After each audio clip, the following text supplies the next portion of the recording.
at that time. They didn't see Jesus' purpose. And when he died, they thought that his death marked the end of that era of what they could not do, which was healings and miracles. They never did healings and miracles. That's why when they saw Jesus, they said, he teaches as one with authority. Well, you're going to understand what they meant. There was only certain authorities that they knew in the Bible. Mosaic authority, like Moses. They knew God spoke directly to Moses. They even considered Jesus like a synagogue. You know, he's come to the synagogue when he was young, but we ain't seen him in a long time. He would be the equivalent of us as a high school dropout.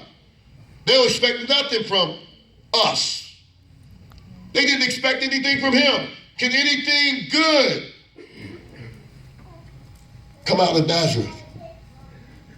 Can anything good come out of Rancho Cordova? They still got the same question.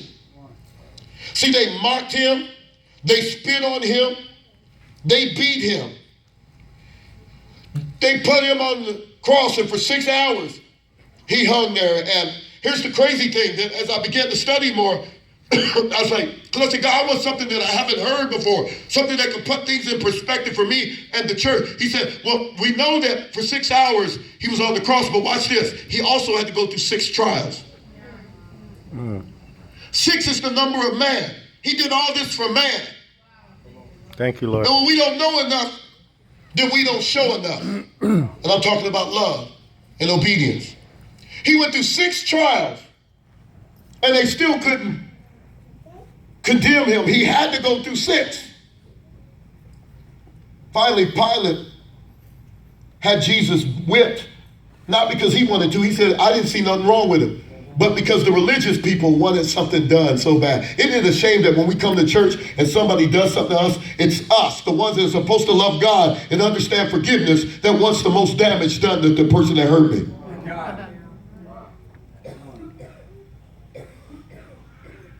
At that 6th trial, Pilate had him beat to the point of death. They called that mastigou, because mastigou means to be beat to the point. That's the way they tortured. The Romans tortured. It wasn't the Jewish people that beat him. It wasn't the rulers, the religious people. It was the Romans.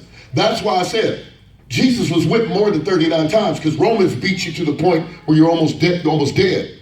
Paul said that I was whipped 40 minus 1. That was Paul that said. That wasn't Jesus. Look anywhere in the Bible. Jesus never said that he got whipped 40 times. He was whipped by Romans. So listen, he was whipped to the point of death. And I remember reading something about how that when God brings healing, mastigou meant that you were tortured. There were things that meant reoccurring things that bring you to the point of death. That could be diabetes in here today. How you get your sugar so high or so low that you can get to the point of death, and it keeps on happening. It could be something else, high blood pressure, where your blood pressure could get so high, or it could get to so weak to the point where the doctors seem like they have to revive you. And at some point, in those things that almost bring us to death, it makes our mind different. We're always living under the threat that I might not be on the earth. Tortured. Now, this will mean nothing to some of y'all because you think you're healthy. But God wouldn't have me say it. You may not be as healthy as you think. Some of you young people, listen, sometimes you ain't as healthy as you think. You might be 15, 16, 24, 23, 27, whatever listen, you don't know. Look, there's people that have sexual activity. Well, the AIDS test, you didn't need it until about 6, 7 years later. And then you want the church to pray. When God said, I could have healed you a long time ago, but you sat there with the intent of going back to what you came out of. Come on. There was Jesus, and they got so mad. The Romans were so wicked, but it wasn't their fault. It was the religious people's fault. Because it was the religious people that couldn't accept him for who he said he was. And they took thorns about this big. Jerusalem got them big thorns. And they made a crown, and I saw a thing, they said they jammed it in his head. That means that some of it, the thorns crushed inside of his skull, but the soft parts, they went in. He should have been dead from the thorns.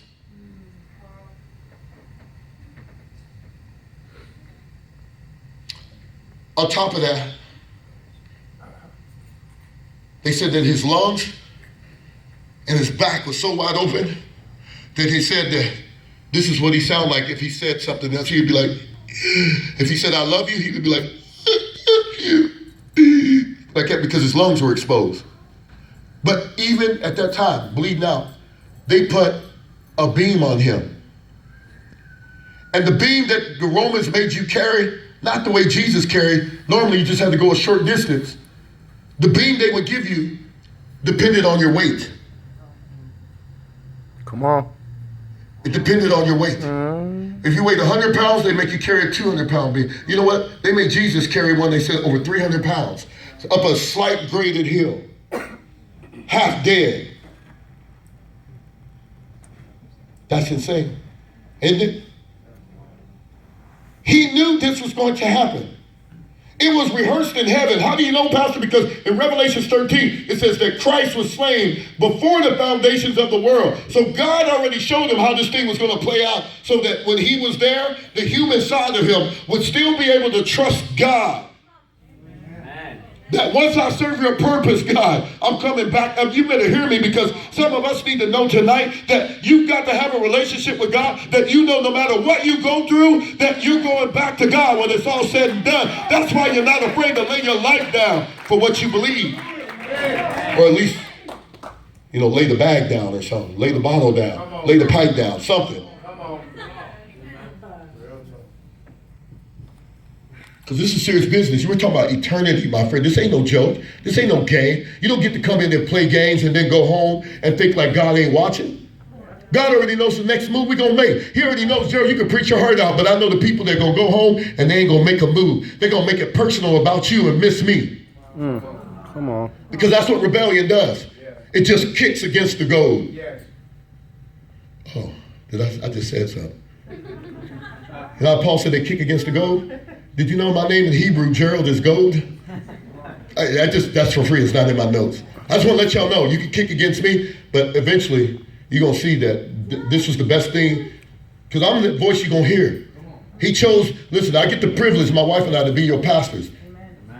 We ain't going to take advantage of you, and please don't take advantage of us.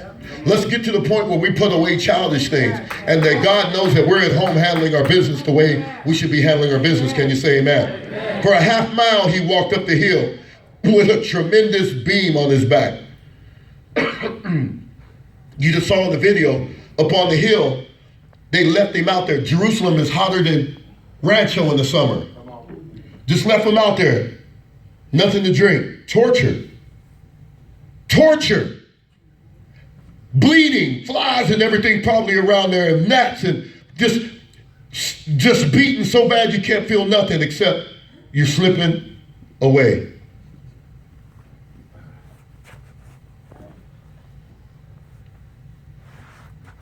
But I love, because when I was reading for me, I said, God, nowhere in this Bible that I've read in any of the Gospels that it said Jesus begged. Because that's what Romans wanted. Romans wanted to, see, and that's what Satan wants. Satan wants to torture us, but he wants you to beg. He gets off. You ever notice how murderers love when you beg? Because they get that from Satan. Demons want us to beg.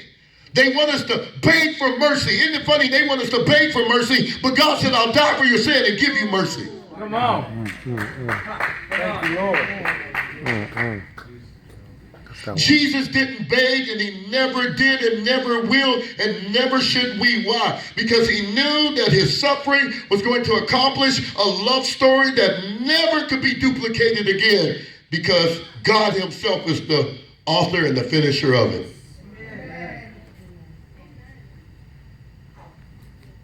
Instead, Jesus is so awesome, man, because listen, and we should pattern our lives after him. Instead of being on there begging, okay, I'm sorry, you guys shouldn't have did this to me and hurt me like this, because I'm God. I could call down fire on you right now. I could just shut this whole earth down right now. Instead, he said 7 things. I just want to talk about them before we come up to the altar just for a minute. Number 1, and I hope you write this down, because I want to teach, not preach. Try my best.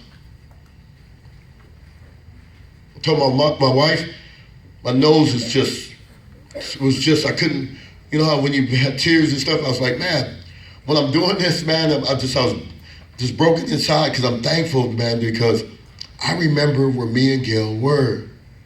But I said, God, but here's what I was broken for. Everybody is broken when God brings about a sin. You know what I was broken for? Because I actually have something special, that me and my wife were lost and bound with no hope together. And now God's using our life for the lost and bound.